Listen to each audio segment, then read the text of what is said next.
वो बिस्तरे मर्ग पर पड़ी थी। उसकी उम्र सिर्फ 35 साल थी और उसको सांस की तकलीफ़ थी। हर मुमकिन इलाज हो रहा था मगर मर्ज़ और तकलीफ़ बढ़ती जा रही थी।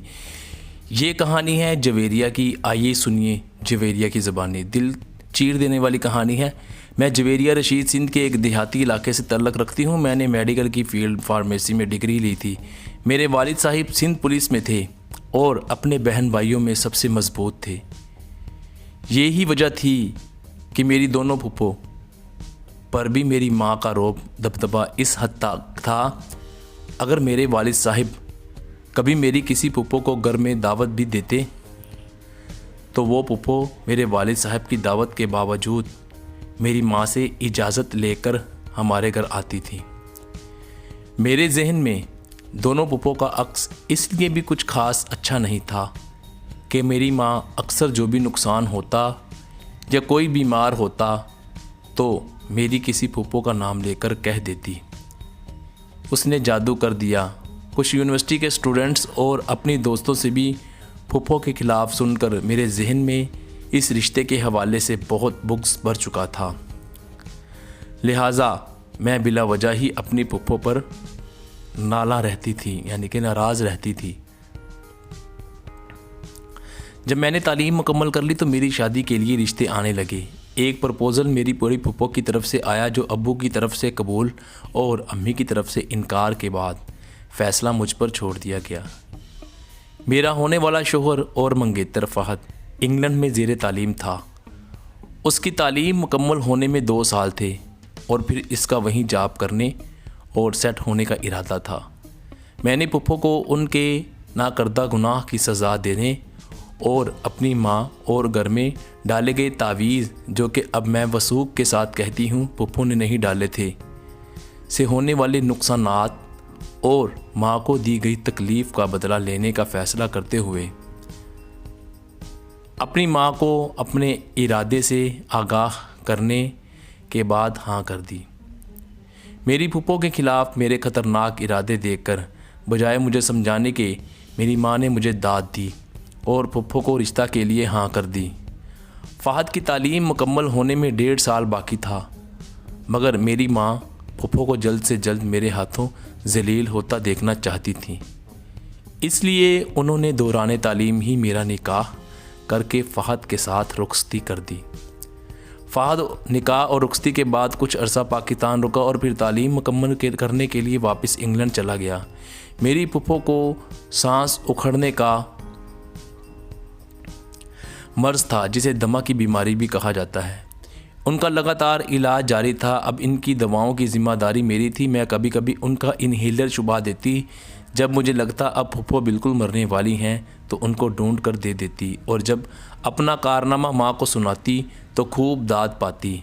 चूँकि दवाओं की ज़िम्मेदारी मेरी थी और फूफो मेरी बिल्कुल अनपढ़ थी, इसलिए जब कभी मेरी माँ मेरे पास आई होती तो उनको फूफो की अजियत देकर सुकून मिलता। इसलिए मैं जानबूझकर फूफो को कोई गलत टैबलेट दे देती जिसमें एलर्जी की वजह से दमा बढ़ जाता और फूफो की सांस फूल फूल कर रुकने के करीब हो जाती तो मैं इन्हें सुकून आवर दवा दे देती।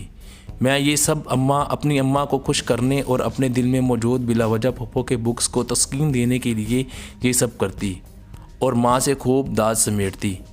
इस तरह से 1.5 साल में मैंने फूफो को इंतहा की अजियत दी और जब फ़हद को तालीम मुकम्मल हुई तो 1.5 साल बाद फ़हद वापस आ गया। फिर भी मैं वक्तन फ़वक्तन फ़हद की गैर मौजूदगी में फूफो को गलत दवा देकर अजियत से दुजार कर देती और कभी कभी इसकी मौजूदगी में फूफो का इन्हेलर छुपा देती।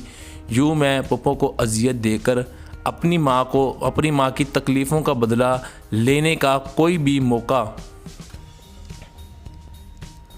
हाथ से ना जाने देती। मेरी शदीद तरीन ख्वाहिश और कोशिश के बावजूद फ़हद ने कभी माँ की शान में गुस्ताखी ना की। यहाँ तक कि मैं इन्हेलर फ्लैश में बहा देती तो फ़हद नया इन्हेलर उसी वक्त ले आता जब इसे पता चलता कि फ़हद की माँ का पहला इन्हेलर गुम हो गया है। मेरी दिली ख्वाहिश के बावजूद कभी फ़हद ने माँ के सामने माथे पर सिलवट भी ना डाली कि रोज़ इन्हेलर क्यों गुम कर देती हैं, आप खैर फ़हद एक बार फिर वापस चला गया। मेरे और पुप्पो के कागजात भी साथ ले गया ताकि हमारा भी वीज़ा अप्लाई कर सके। तो मैंने पुप्पो, जो मेरी अजियत और गलत दवाएं खा खा कर इंतहाई लागर हो चुकी थी, को एक बार फिर ज़ेरे आताप लिया और एक दिन पुप्पो का इनहेलर छुपाकर इनके कमरे में छांट पूंछ और झाड़ू के नाम पर डस्ट उड़ा दी। जब पुप्पो की तकलीफ़ बढ़ी तो मैं इनहेलर नया ख़रीदने के बहाने बाहर निकल गई। बाहर अपनी एक दोस्त के पास रुक गई। जब अचानक मुझे पुप्पो का ख्याल आया तो मुझे किसी अनहोनी का एहसास हुआ। मैं जल्दी से घर वापस पहुंची, मगर पुप्पो अल्लाह को प्यारी हो चुकी थी।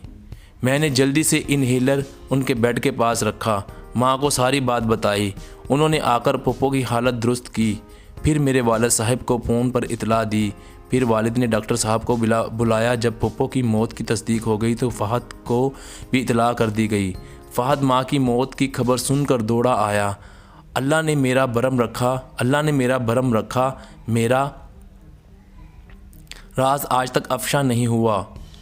कभी मेरे किसी अमल की पुप्पो ने फ़हद से शिकायत की, मगर ना पुप्पो के जनाजे के फ़ौरन बाद मुझे सांस की तकलीफ़ शुरू हो गई। मेरे एक फेफड़े में पानी पड़ चुका। फ़हद पाकिस्तान मेरे पास है, यहाँ ही जॉब कर रहा है। मैं हफ़्ते में 5 दिन हस्पताल गुजारती हूँ। मैं माँ बनने की सलाहियत खो चुकी हूँ। पाकिस्तान का कोई डॉक्टर मेरी बीमारी का ऐसा नहीं जहाँ से मैंने दवा ना ली हो, मगर आज 10 साल गुजरने के बावजूद मैं हफ़्ते में 5 दिन शदीद अजियत में गुजारती हूँ। मेरी माँ मुझे लाख तसल्लियाँ देती है कि बेटा, बीमारी में गुनाह जड़ते हैं, तुमने माँ की खातिर कुर्बानियाँ दी हैं, ये वो, मगर मेरा दिल मुतमन नहीं होता। मैं कई बार पुप्पो की कब्र पर जाकर माफ़ी मांग चुकी हूँ, मगर मेरा कफ़ारा अभी भी जारी है। फ़हद को आज तक मुझ पर शक नहीं हुआ। अगर हुआ भी है तो उसके अमल और चेहरे से ज़ाहिर नहीं हुआ, मगर ना जाने क्यों मेरा दिल कहता है मेरी माँ ने मेरी तरबियत गलत की है।